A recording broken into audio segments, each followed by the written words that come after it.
Hey guys, welcome to Con Culture Podcast. We are reviewing Dune 2, starring Timothy Chalamet, Zendaya, and Javier Bardem, along with a stacked cast in this. It was amazing. Here's the breakdown of it. This is a continuation of the first film where, spoiler alert, this whole review is going to be spoilers. So if you don't want them. But in the first film, Timothy Chalamet's family is slaughtered. They are destroyed.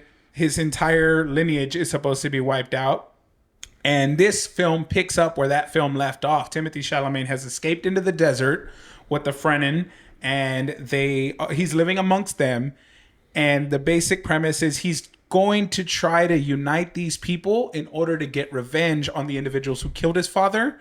And that's where Dune 2 has us. So we're going to give you our thoughts on the characters, the arcs, the outline, the special effects, the cinematography, all of it. We're going to give you the rundown of our thoughts and then at the end give you our rating.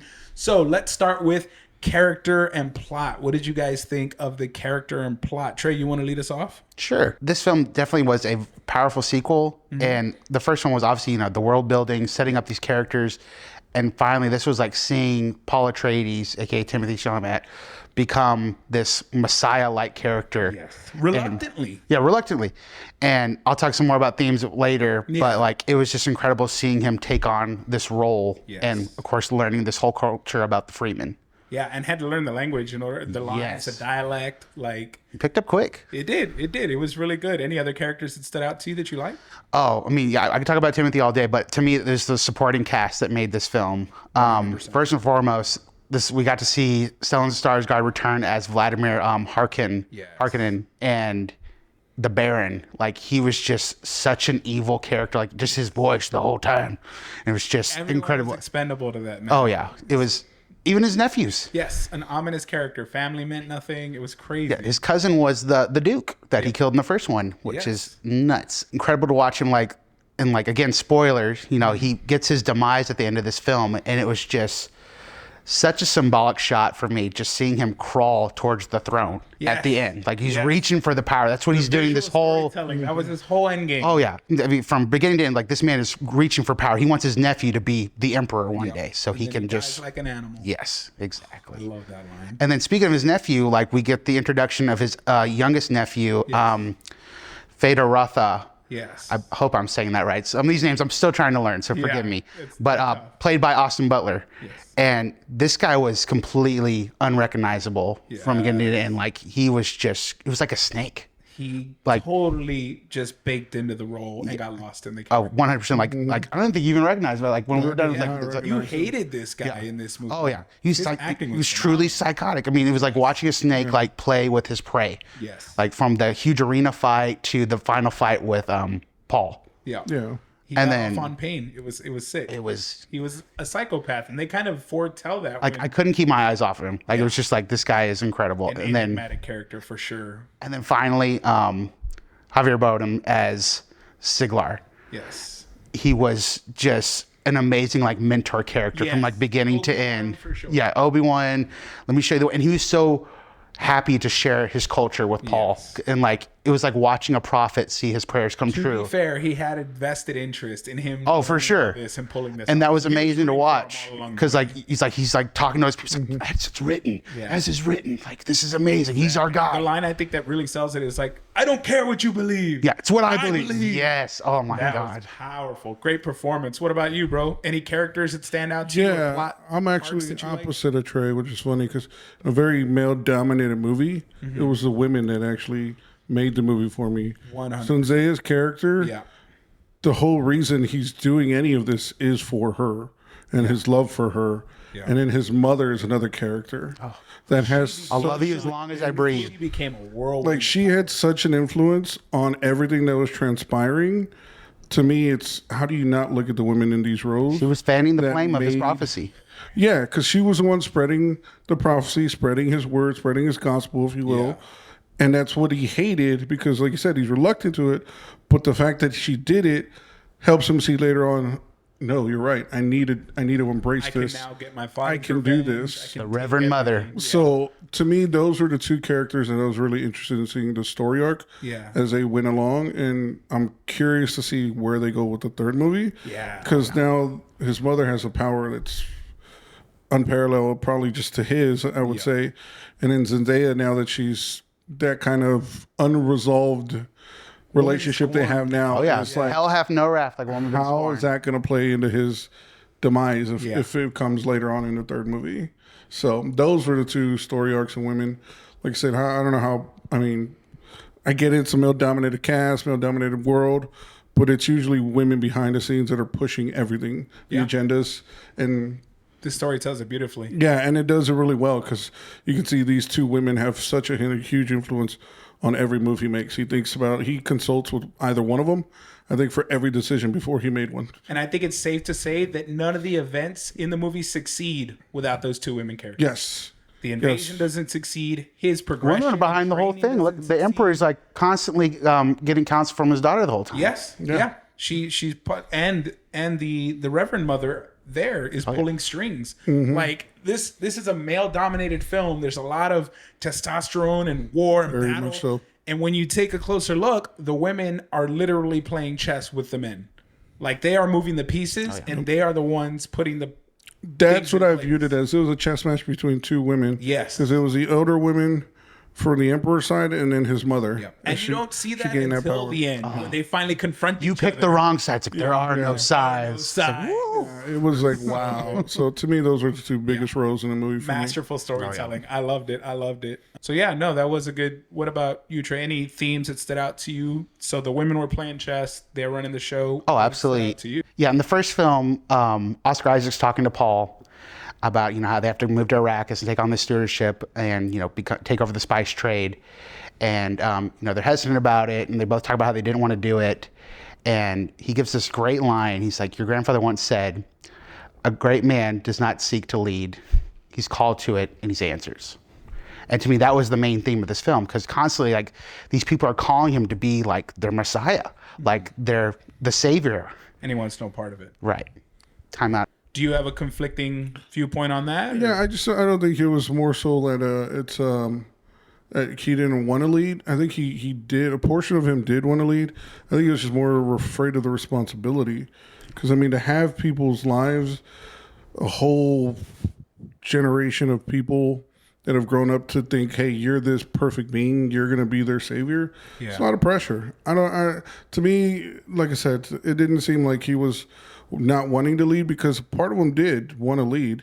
He wanted to get revenge. That's his whole point of going and living with You these raised people. another good point. Like, fear is another huge theme in like both these films. Like, fear is the mind killer. Yeah.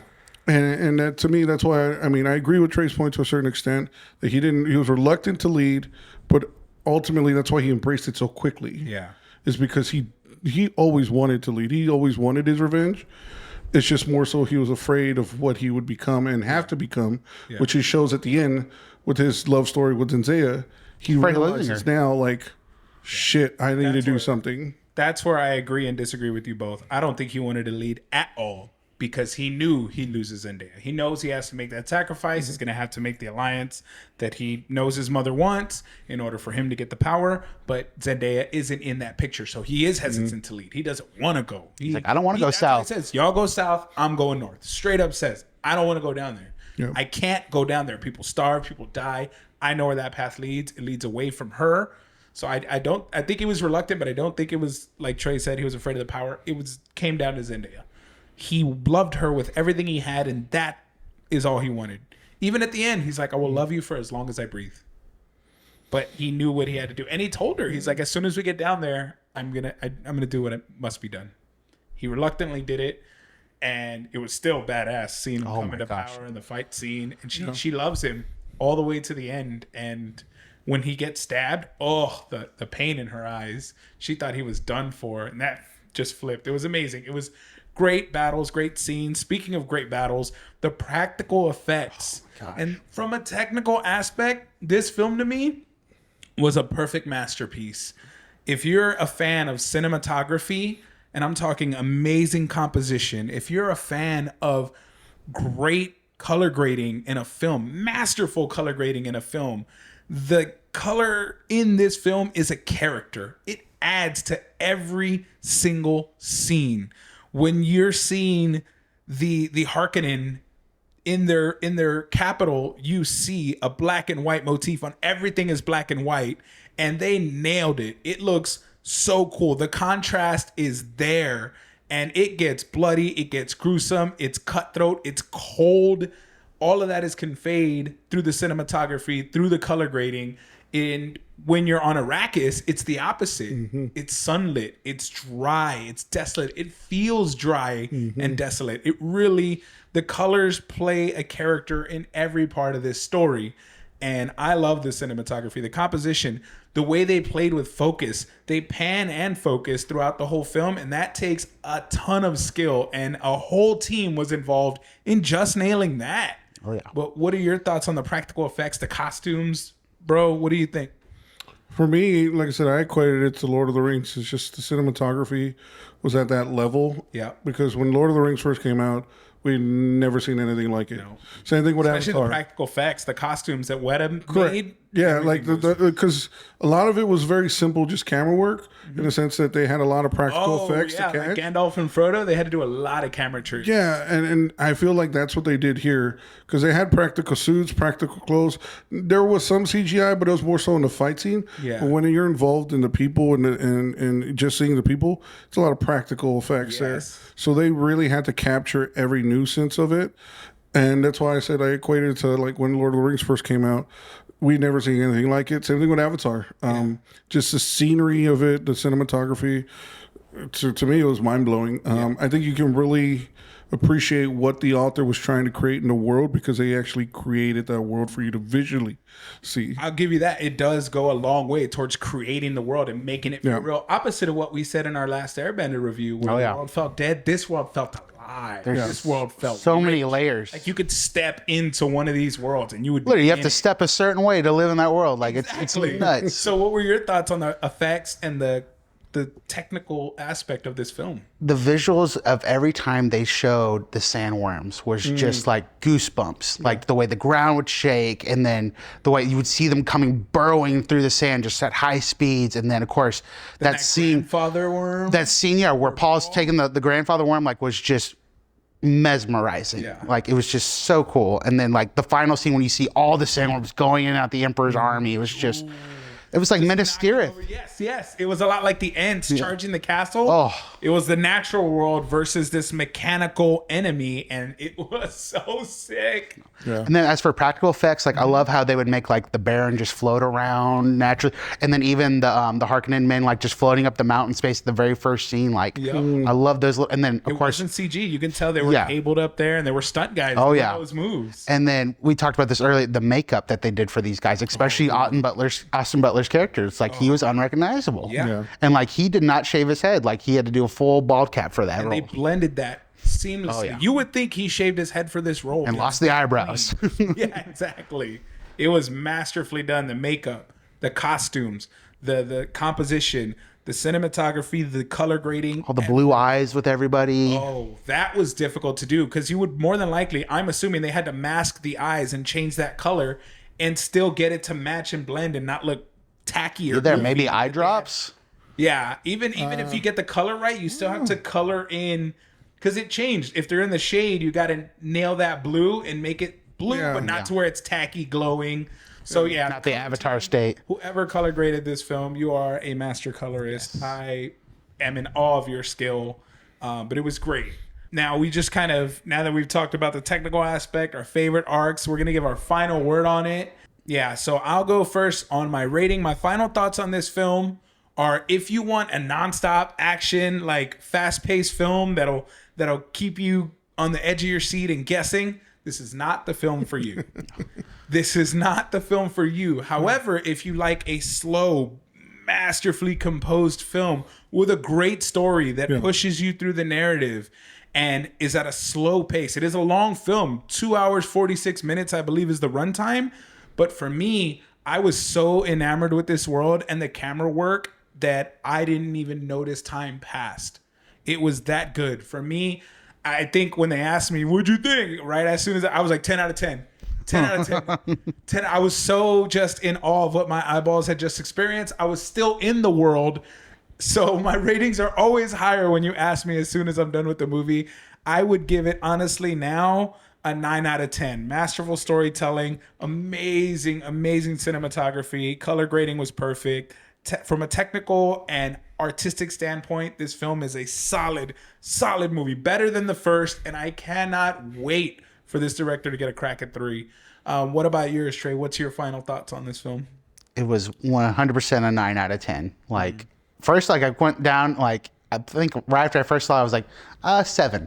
And then I rewatched the first one, and then you get all these payoffs from the first one to the second one. It's like, oh my gosh, this was masterfully told. So, it raised it immediately to a 9. And I think I don't know if we talked about this earlier. The score that Hans Zimmer did from this, like, it just Zimmer doesn't miss. Every time the chorus goes, it's just like, it was just and like Josh Brolin got to collaborate with Hans Zimmer on this. Oh, He did really? some of the music. Oh, I love that part where he was playing his little guitar. Yeah. He collaborated. He went and he recorded with Hans Zimmer for that, and he's like, it blows my mind. Like it just brought you in that world. Like 50% of a good film is the sound, and that was amazing sound. This was the greatest sequel I have seen since Two Towers. Yeah.